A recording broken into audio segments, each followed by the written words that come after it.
बोलती आप रहिए। मुझे बता दीजिए आशुतोष जी, आखिरी मुद्दा या कौन सा ऐसा मुद्दा है अभी रिसेंट का जो अखिलेश यादव जी ने उठाया हो अल्पसंख्यकों से जुड़ा हुआ, मुझे आप दुरुस्त कर दीजिए, कोई दिक्कत नहीं है। चलिए ठीक है, अब सुनिए मेरी बात।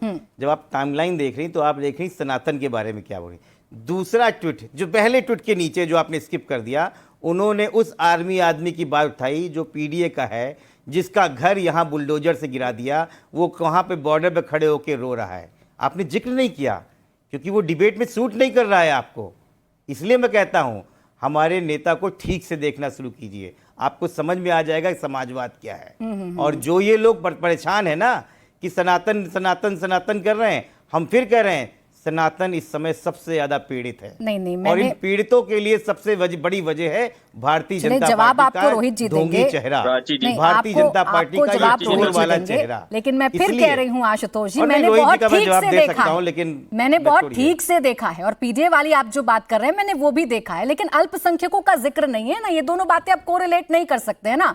या तो अल्पसंख्यक बहुत संतुष्ट हो गए हैं या उनकी समस्या आपको दिखाई नहीं दे रही है। मैं बस ये पूछ रही थी आपसे, ये पूछने की कोशिश कर रही थी। सुनिए रोहित जी, हमें देखिए प्राची जी आज बहुत सुखद समय आ चुका है देश में। पूछ के राजनीति नहीं मुझे नहीं सर, बिल्कुल नहीं पूछेगा, मुझसे नहीं पूछेगा, लेकिन मैं जो सवाल पूछूंगी उसका जवाब तो आपको देना पड़ेगा ना। मुझसे पूछ के राजनीति आप नहीं करिएगा, ये तो मुझे पता है। बोले रोहित जी। हाँ, इंडिया टीवी के एंकर को आप हिंदुस्तानी नहीं मानते हैं, ये भी आज आपने कह दिया। कोई बात नहीं, हिंदुस्तान की जनता का वो भी हिस्सा है। खैर, देखिए, आज जो सनातन को डेंगू और मलेरिया कहा करते थे, एड्स से उसकी तुलना किया करते थे, आज खुद को सनातनी कह रहे हैं। ये भी एक सुखद पल है। जो सनातन को खत्म कर देने की बात किया करते थे कि तब तक नहीं बैठेंगे जब तक सनातन को खत्म ना कर दें, आज वो खुद को सनातनी कह रहे हैं। ये भी एक सुखद पल है।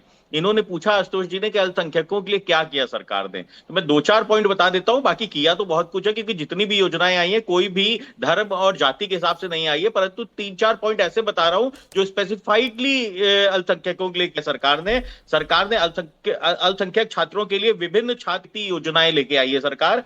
शिक्षा, कौशल विकास, रोजगार के कार्यक्रमों का संचालन किया गया। विशेष तौर पर अल्पसंख्यकों के लिए किया गया है। प्रधानमंत्री जन विकास कार्यक्रम के माध्यम से अल्पसंख्यकों के बहुल क्षेत्रों में, मतलब जहां पे अल्पसंख्यक की संख्या ज्यादा है, वहां पे स्कूल, स्वास्थ्य केंद्र, छात्रावास और अन्य बुनियादी ढांचे को बनाया गया है, जो 70 साल तक आपने उनको नहीं दिया था।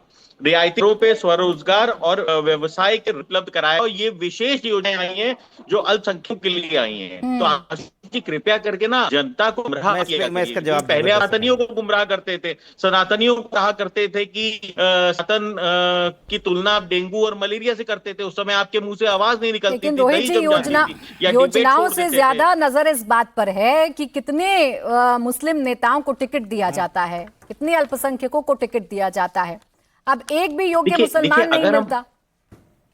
नहीं, ऐसा नहीं है प्राची जी। हम राष्ट्रीय लोकदल हैं और राष्ट्रीय लोकदल भारतीय जनता पार्टी के पार्ट हैं, एनडीए का पार्ट है। हमारे खुद के 2 विधायक हैं जो मुस्लिम समाज से आते हैं। हमारे खुद के लोग हैं जो अल्पसंख्यक आयोग में मेंबर बनने जा रहे हैं। तो इसलिए ये कहना कि मुसलमानों के लिए काम नहीं होता है, हमारी आप प्रदेश कार्यकारिणी देख लेंगे तो उसके अंदर आपको बहुत छोटा जवाब दीजिएगा आशुतोष जी, फिर अजय आलोक जी और आनंद जी। बोले आशुतोष जी। देखिए, रोहित भाई को मैं कुछ बोलूँगा नहीं, बुरा लग जाता है रैली वालों को। ये जो आपने जो योजनाएं बताई हैं वो 2022 के पहले की हैं, और पढ़ के आप बोल रहे हैं। और 2022 के पहले आप ही भारतीय जनता पार्टी को गालियां देते थे कि अल्पसंख्यकों को कुछ नहीं किया, आपका कुछ नहीं होगा। तब आप समाजवादी पार्टी में थे। अब आइए, आप जिन 2 एमएलए की बात कर रहे हैं, वो दोनों एमएलए भी समाजवादी पार्टी की वजह से आपके पास नहीं, आपके एमएलए राष्ट्रीय लोकदल की वजह से। वो लोग बोले, एक मिनट रोहित भाई, वो लोग बोले 2017 में आपके 47 एमपी आए थे। हाँ, सही बात है, 6 की वजह से 11। सत्य की तरह रखिए। अरे 2017 में मजाक कीजिए कि लोग हंसने लगे। आपके 47 एमएलए थे और 111 एमएलए हुए जब 2022 में हमने आपके साथ चुनाव लड़ा। पश्चिम उत्तर प्रदेश के अपने एमएलए से पूछ लीजिए, पश्चिम उत्तर प्रदेश के, कि वो किसके वजह से जीत के आए। तो इसलिए यहाँ पे गुमराह करने से कुछ नहीं हुआ है। आप गुमराह कर सकते हैं, परंतु सच्चाई तो जनता को पता है, इसीलिए आंकड़े ऐसे दीजिए कि लोग हंसे ना मुंह पकड़ के। अरे भाई, हम तो आपको बता रहे हैं ना, 2017 में हम आपके साथ नहीं थे। खैर, कोई बात 47 नहीं, सीटें आई थी। 2022 में हम आपके साथ 111 सीटें आई थी। ईश्वर चाहेगा तो आपके उतने ही एमएलए एक बार जीत जाए, बड़ी बात है। अभी तो फिलहाल तो आपके राष्ट्रीय नहीं, अध्यक्ष अच्छा है। बिहारी की राज्यसभा सीट पे है, पहले अपनी राज्यसभा सीट बनाइए, नहीं, कोई अपने लोकसभा आपकी तो बनाइए, पार्टी उधारी फिर कुछ पे है कहिए, भाई आप तो साहब। बुरा नहीं मानते हैं 1989 याद दिलाऊंगा आपको, बुरा लग जाएगा। आप अच्छा मिर्जा चले है कौन कि कितना चरण पानी सिंह में तो बताते जनता हैं। तय कर देगी। अगर सर भूमि आप थोड़ा हमको मुद्दे पर आते हैं, हमको एक आप और दूसरे हम की तो पावर भाई को में हैं। चुनौती देने से अच्छा है मुद्दे पर आते हैं। सपा ही और नहीं मुद्दा होती। इसी बात को लेकर है कि क्या उत्तर प्रदेश में अब सनातन ही रास्ता निकालेगा। और देखिए अजय आलोक जी, अनंत जी ने कैसे समझाने की कोशिश की कि भाई आप खामखा उनका इतिहास बताने की कोशिश कर रहे हैं। ये तो आप लोग चाहते थे ना कि सनातन के इर्द गिर्द राजनीति हो, और अब हो रही है।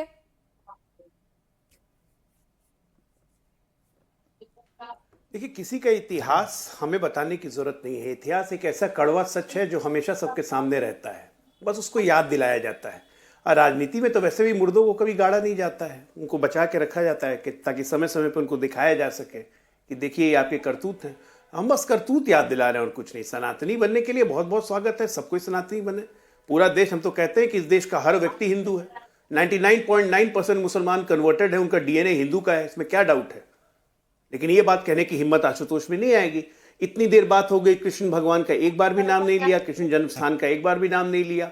यदुवंशी तक देख रहे होंगे, आपका चैनल जो भी उत्तर प्रदेश बिहार में, देख लें, ये ऐसे ऐसे यदुवंशी के नेता हैं इनके।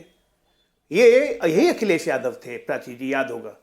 गौशाला से कितनी बदबू आती है, गौशाला के सामने खड़े होकर बयान दे रहे थे, वीडियो है आपके चैनल पे भी चला था। गौशाला से कितनी बदबू आती है, हम इत्र बनाते हैं, उसमें सुगंध आती है। तो भाई जाओ, अभी गौ माता को राष्ट्रीय सम्मान। तो यही सब मैं कहता हूं ना कि सीआर की शादी हो रही है, तो यही सब हरकत है, अपनी पुरानी हरकत, आज की हरकत देख लीजिए। कहीं ऐसा नहीं हो गुरुदेव, ओवैसी बाबू भी आ रहे हैं, कहीं ऐसा नहीं हो अखिलेश का, ना माया मिली न राम।